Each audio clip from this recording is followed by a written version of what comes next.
kan nu godhe Waaqayyo haadha isaa waliin galatoomuu jedha.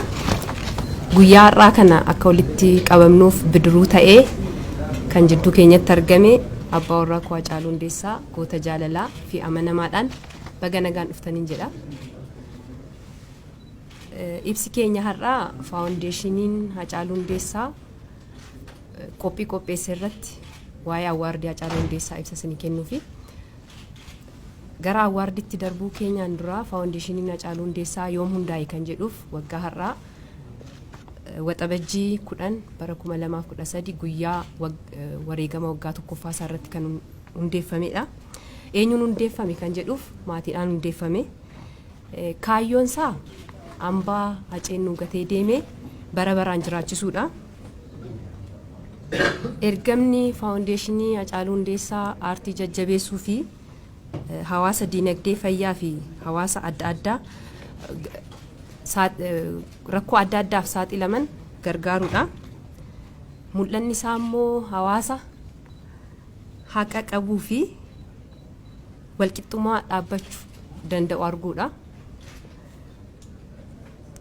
Hojiin gurguddoon faawundeeshiniin Hacee keessa irratti xiyyeeffatu keessaa aartii jajjabeessuudha. Aartii jajjabeessuun naa jennu wal dorgommii yookaan badhaasa Hacaaluu Hundeessaa qopheessee aartii adda addaa irratti wal dorgomsiisee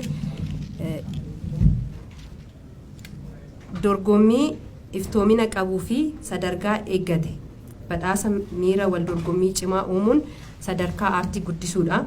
Inni lammataan sagantaa wal dorgommii aartii maqaa Hacaaluu Hundeessaatiin yookaan immoo Idol Show Hacaaluu Hundeessaa jedhamu artistoota calqabuun artistoota jalaa dhufeeyyii miira wal dorgommii uumuu fi guddisuudha.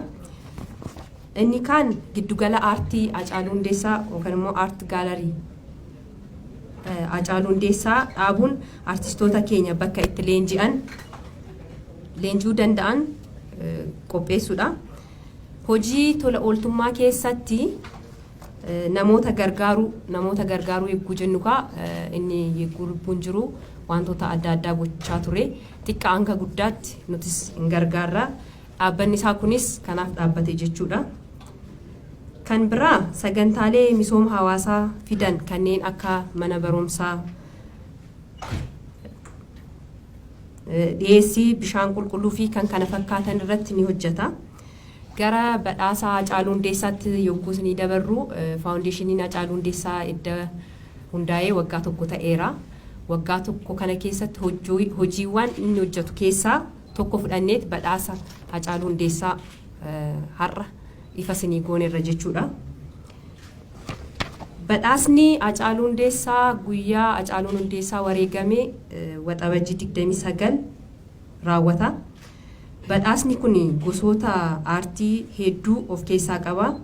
Isa keessaa garuu baranaaf calqabaaf ka'umsaaf kan godhannee aartii afaan Oromoo, muuziqaa afaan Oromoo irratti qofa kan hundeeffatedha. Dorgommiin kun dorgommii 10 yookaan gosoota dorgommii 10 of jalatti qaba. Isaanis sirba sagalee, kiliippii, walaloo, yeedaloo, editingii, siinimaatoogiraafii, daayiriktar, warra artistoota jalaa dhufan warra haaraa shamarranii fi dhiira kan of keessatti qaba. Sirboota kana akkamitti dorgommiidhaaf dhiyeessitan kan jettaniif ka'umsi keenya guyyaa Hacee wareegame hanga waxabajjii 29 2020 irraa hanga bitootessa 31 2022 kan bahanidha. Sirboonni asirratti wal dorgommiif dhiyaatan jechuudha. Wal dorgommii kana yogguu dorgomsiisnu ogeeyyoonni wal dorgommii kana hojjetan filatamanii ogummaa isaaniitiin ogummaadhaan edda filanii nu raawwatanii booda weebsaayitii isaa irratti galakkisneerra. Weebsaayitii isaa kanarratti deemaa jira. Har'as ammas kana duras guyyoota hedduu dura deemaa jira. Kana boodas guyyaa muraasa tafee guyyaa muraasa kana keessatti akka filattan asumaanan ergaa dabarsuu barbaada.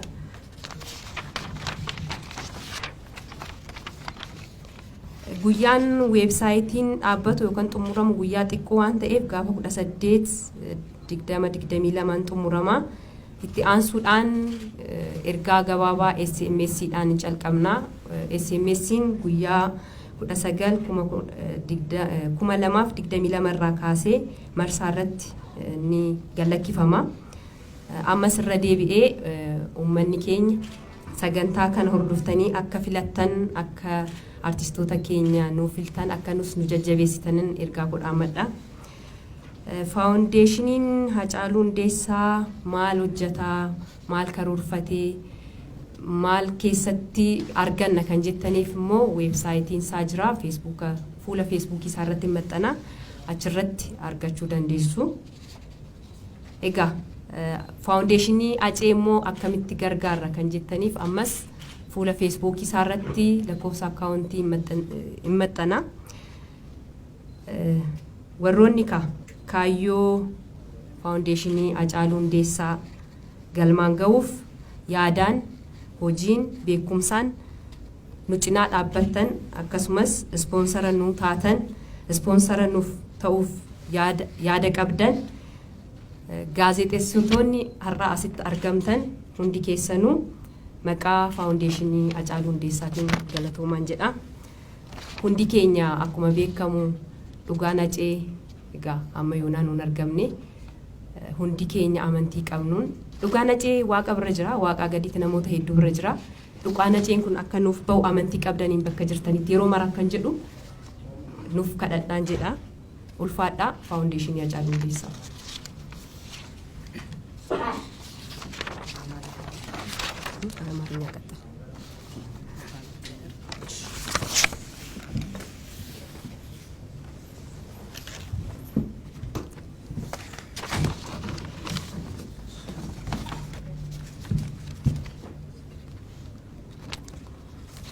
በድጋሚ እንኳን ደህና መጣችሁ።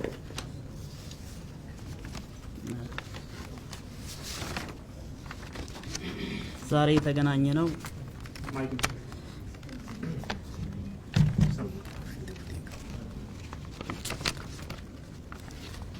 የተገናኘነው ሀጫሉ ሁንዴሳ ፋውንዴሽን የተመሰረተበት